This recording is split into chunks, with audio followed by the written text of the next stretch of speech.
Alrighty, Roo. Let's get started using my 10-step technique with our first example. So this is the question.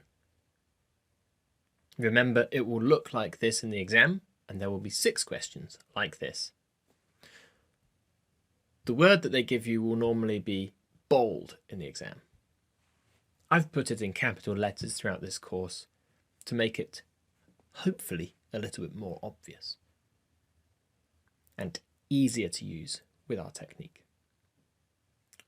So, can you remember what the first step was in the technique? Do you think you know the answer to this question? Whether your answer is yes or no, it doesn't matter. You should still follow this technique with me, because practicing the technique over and over will be useful for those harder questions in the exam as well. So let's get started using my 10-step technique with this question. So this was the first step. Read the example sentence and the sentence with the missing information. So this is the example sentence. I couldn't decide whether I preferred the red shirt or the grey one. This is the word they've given us, the key word, choice. And here is the sentence with the missing information. I couldn't, the red shirt and the grey one. Okay. Here's the second step. Put a line through the duplicate information in both sentences. So what I'd recommend that you do right now is to write this question down, either on your computer or on a piece of paper in front of you, as you prefer. Write the question down and then try to put a line through the duplicate information in both sentences. And when you've done that, press play and we'll continue. Okay, great. So hopefully you've written it down and hopefully you've put a line through any duplicate information you could find in both sentences. And so now I'm going to show you the words which I put a line through. Maybe you put a line through the same words in your sentences. But if not, don't worry, because this is just our first practice example, and there are many more in this course. So I'm going to leave it like that as we look at our step 3. So step 3, identify the type of word they give you. Is it a noun, a verb, an adjective? The word they give us is choice, and you should also write down again what type of word you think this is. So you can write next to it noun, verb, adjective, and when you're ready, press play, and we'll see what I thought.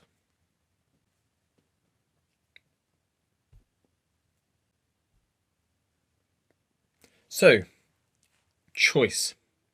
I've written down a singular noun, and I've also written down that it should have an article before it, because singular nouns in English have articles before them, or determiners. So we're already getting a little bit closer to our potential answer, because we know there should be an article or perhaps a determiner before the word choice in our sentence that we are completing. Let's move on to step 4. Is this word, which is choice, used in any common collocations, expressions, phrasal verbs, etc.? So take a minute and write down any common collocations, expressions, or phrasal verbs that you can think of involving the word choice. And when you're ready, press play, and we'll see what I think.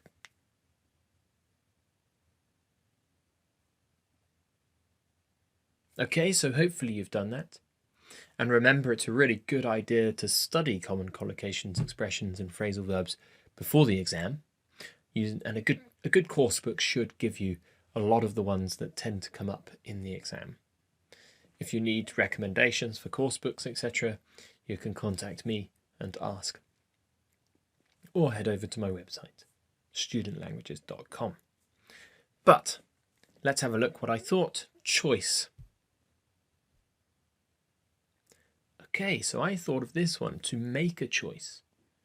This is an expression that we use quite a lot in English. We often say to make a choice.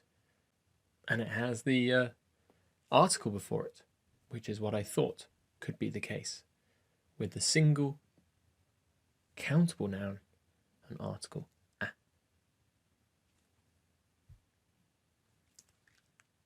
Step 5. Can you use the keyword, choice, and the information without a line through the example sentence to complete the gap? Okay, well, let's try. So we have the keyword, choice, the information without a line through in the example sentence. Okay, so decide whether I preferred. And maybe make a choice. So pause this, see if you can complete the gap, and then press play and we'll keep looking and keep going through this technique.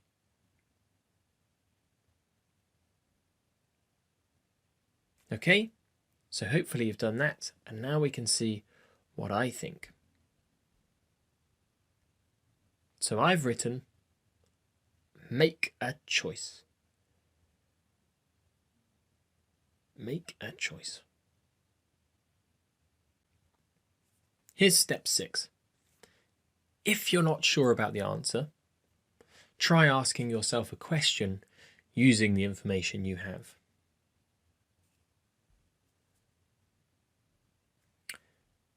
So here's our answer, but I'm not sure. I'm not sure about it, so I want to ask myself a question using this information. So pause this video now and see if you can create a question from our filled in sentence.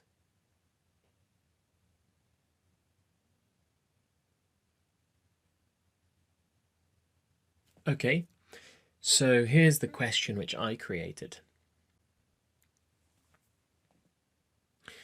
Could I make a choice between the red shirt and the grey one? So I've used the example sentence we've completed and I've made a question from it. Could I make a choice between the red shirt and the grey one? And step 7 is to try to answer this question. Could I make a choice between the red shirt and the grey one? Well, let's try to answer it using the information given to us in the example. I couldn't decide whether I preferred the red shirt or I couldn't decide. Could I make a choice? No. No, I couldn't, because I couldn't decide.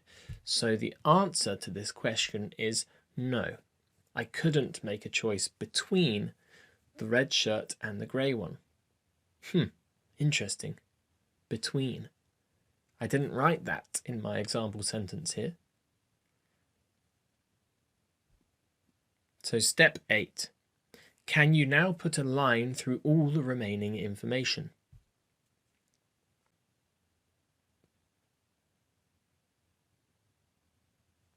I think we can, because I think that decide whether I preferred and make a choice between are the same in this sentence. They have the same meaning.